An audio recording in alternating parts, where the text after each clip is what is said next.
Kuala Lumpur, a tender for the third phase of Malaysia's MRT system has surprised industry analysts, with the government asking bidders to provide 90% upfront financing for the over RM30 billion, $97 billion, project. The government also want bidders to have handled urban projects costing RM10 billion in the past decade. Another surprising feature is the winning bidder would receive payment 8 years later, with the payment spread out over 30 years. This has led to analysts saying that Malaysian companies are unlikely to be able to take part as lead contractors, due to the hefty financing requirement. The City Rails Phase 1 and 2 were awarded as regular tenders, with local joint venture firm MMC Corp and Gamuda managing the construction and handing out contracts. The MRT1 project cost RM21 billion, while MRT2 is estimated to cost RM40 billion. The MRT1 line has started operations while MRT2 is still under construction.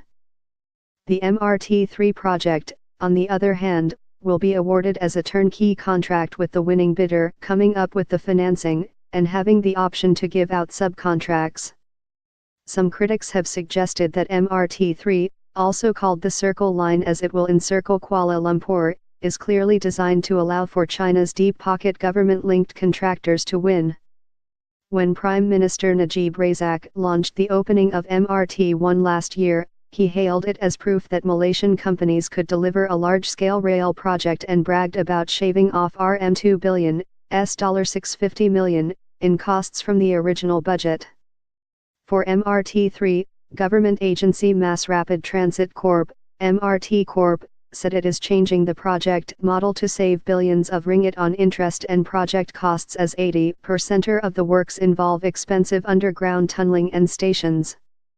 If we have the opportunity to save the people's money, saving its costs by using this method, why not?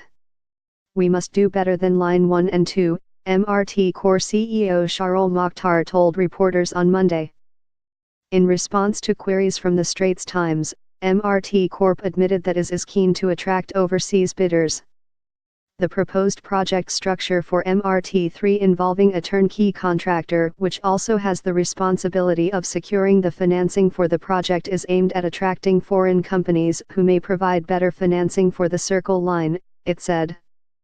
The MRT1 and 2 lines were funded by Dana Infra Nacional, a finance ministry-owned firm.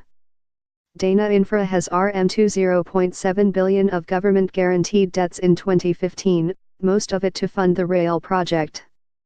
That sum spiked by almost RM9 billion, or 43.4%, in 2016. Mr. Shahrul said MRT Corp may head back to Dana Infra for funding if no successful bidder emerges for MRT3. Industry analysts have raised in research notes doubts that the financing proposal would attract local bidders. Nomura said the huge financing commitment likely rules out any Malaysian contractor being the lead contractor due to relative balance sheet risks. Opposition lawmaker Tony Pua also questioned the tender's financing proposal. While the financing cost is indeed important, what is more important is the actual project cost.